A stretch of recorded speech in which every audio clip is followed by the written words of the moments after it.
Good morning, all. Today we are going to discuss MEG 5 literary criticism and theory. In this video, I am going to introduce MEG 5 literary criticism and theory course. Here, the entire course has been divided into two parts. First part discusses literary criticism, and the second part talks about literary theory. As the name suggested, literary criticism and theory, the course has two parts. The first part will be discussing about literary criticism, and second part uh, discusses literary theory. നോക്കാം എന്തൊക്കെയാണ് literary ക്രിറ്റിസിസവും അതുപോലെ തന്നെ literary തിയറിയും തമ്മിലുള്ള വ്യത്യാസം നോക്കാം.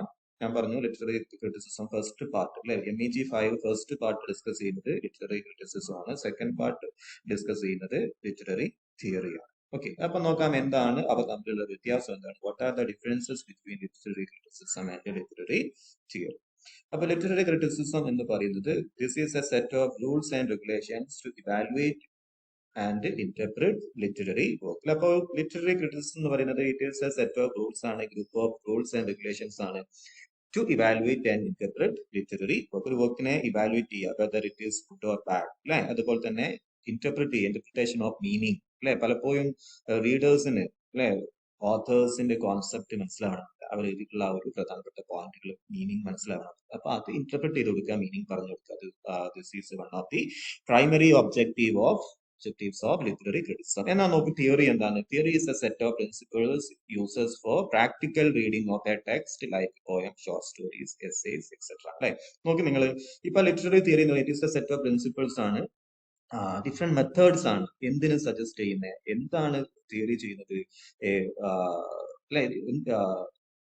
Theory correct ആയിട്ട് ചെയ്യുന്നത് suggest ചെയ്യാണ് എന്തിനെ, how to read a literary text അല്ലെ. എങ്ങനെ നമുക്കൊരു ലിറ്റററി ടെക്സ്റ്റിനെ അപ്രോച്ച് ചെയ്യാം, how to approach a poem, how to approach a novel, how to read അല്ലെ. അല്ലാതെ ഒരിക്കലും എന്ത് ചെയ്യുന്നില്ല, ലിറ്റററി തിയറി ഒരിക്കലും ഇവാലുവേറ്റ് ചെയ്യുന്നില്ല, അതുപോലെ തന്നെ മീനിങ് പറഞ്ഞു തരില്ല. നമ്മളോട് സജസ്റ്റ് ചെയ്യുക മാത്രമാണ് എന്ത് different vase read literary text like poem, novel or short story. It tells us the meaning of literary text. Literary criticism tells us the meaning of a literary work. Ennalo literary theory, it tells us how to read a text, how to approach a text. എന്ത് ചെയ്യില്ല, meaning convey ചെയ്യില്ല. It is originated from the classical period. Literary criticism എന്ന് പറയുന്നത് പിന്നെ earliest field എന്ന് വേണമെങ്കിൽ നമുക്ക് പറയാൻ പറ്റും. It originated from the classical period. എന്നാലോ ലിറ്റററി തിയറി എന്ന് പറയുന്നത് ലേറ്റസ്റ്റ് ഏരിയ ആണ്. It approximately originated in the 1950s. Okay, അതുപോലെ തന്നെ കാണാൻ പറ്റും ക്ലാസിക്കൽ പീരീഡ് എന്ന് പറയുന്ന റോമൻ എംപയർ അല്ലെ. ആ ഒരു കാലഘട്ടത്തിൽ പ്ലേറ്റോ, അരിസ്റ്റോട്ടിൽ, യൂറിപ്പിഡസ് അല്ലെ, നമ്പർ ഓഫ് റൈറ്റേഴ്സ് വരുന്ന ലോങ് ചൈനേഴ്സ് അല്ലെ, ഇതുപോലെയുള്ള ക്ലാസിക്കൽ റൈറ്റേഴ്സ് തൊട്ടിട്ട് തന്നെ ഒറിജിനേറ്റ് ഉള്ള ഒരു ഏരിയയാണ് literary criticism. Okay, then classical criticism, romantic criticism, neo-criticism are the examples for literary criticism.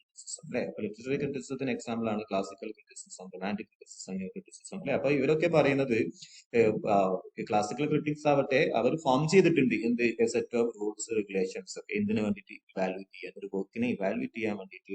What are the qualities of A good work, what are the qualities of A bad work അല്ലെ. Classical critics പറയുന്നുണ്ട് ഒരു ideal work ആവണോ, ഈ ഒരു features ഒക്കെ ഉണ്ടായിരിക്കണം, ഈ ഒരു qualities ഉണ്ടായിരിക്കണം അല്ലെ. ആ ഒരു റൂൾസ് റെഗുലേഷൻസ് കണ്ടീഷൻസ് ആണ് ആര് പറയുന്നത്, ക്ലാസിക്കൽ ക്രിറ്റിക്സും.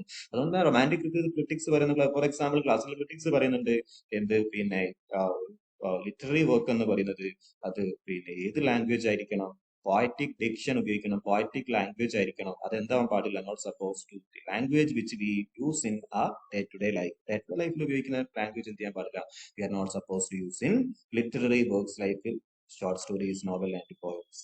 റൊമാൻറ്റിക് റൈറ്റേഴ്സ് നേരെ ഓപ്പോസിറ്റ് ആണ് പറയുന്നത്, we have to use day to day language in എവിടെ in literary work as well. കാരണം എന്താ, otherwise common people may not understand അല്ലെ. അപ്പൊ അവർ പറയുന്ന ഓരോ poetry, ideal poetry, ideal literary work ആണെങ്കിൽ ഒക്കെ ആയിരിക്കണം അതിന്റെ ക്വാളിറ്റീസ് എന്നാണ് ആര് പറയുന്നത്, ലിറ്റററി ക്രിറ്റിക്സ് പറയുന്നത്. എന്നാൽ നോക്ക് നിങ്ങൾ structuralism, post structuralism, deconstruction, Marxism and feminism are the examples of literary theory.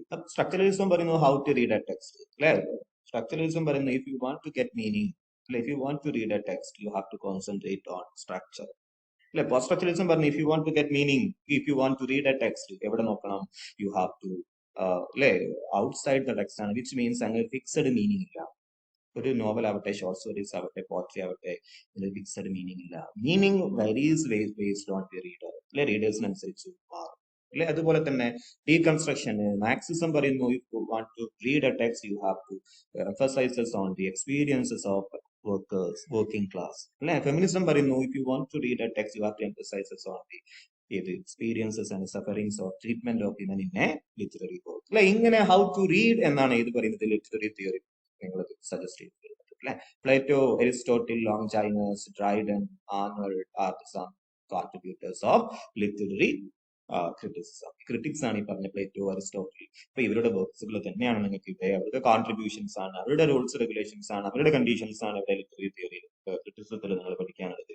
Okay, എന്നാലോ Ferdinand de Saussure, Jacques Derrida, Roland Barthes, Roman Jakobson, Simone Beauvoir are some contributors to literary theories. അപ്പോ ഇവരുടെ contributions ആണ് ഇവിടെ നിങ്ങൾ പഠിക്കുന്നത് literary theory പഠിക്കുന്നത്. Okay, അപ്പം പിന്നെ ഇതാണ് ഈ ഒരു എൻറ്റയർ കോഴ്സിൽ ഡിസ്കസ് ചെയ്തത്. ഫസ്റ്റ് പാർട്ട് ലിറ്റററി ക്രിറ്റിസിസം ആണ്, കോൺട്രിബ്യൂഷൻസ് ഓഫ് ക്രിറ്റിക്സ് ആണ് വരുന്നത്.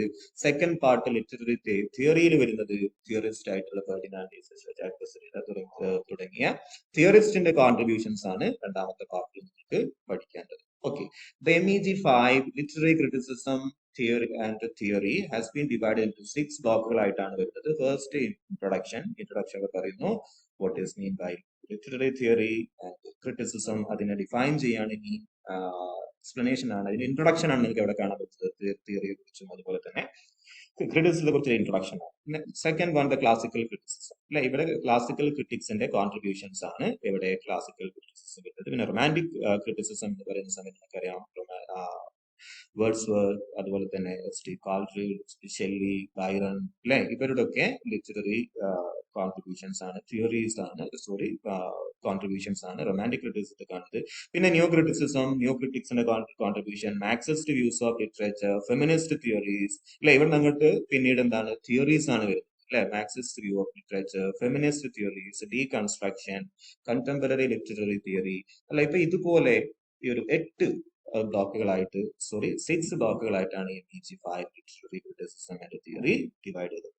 ഓക്കെ, അപ്പൊ ഇതിനെ കുറിച്ചുള്ള ഒരു 1 by 1 ആയിട്ട് ഇമ്പോർട്ടന്റ് ഏരിയാസ് നമ്മൾ സെലക്ട് ചെയ്തിട്ടുണ്ട്. അതിനെ കുറിച്ചുള്ള വീഡിയോസും ക്ലാസ്സുകളും തന്നെ 1 by 1 ആയിട്ട് അപ്ലോഡ് ചെയ്യും. Okay, let us stop now here. Okay, bye.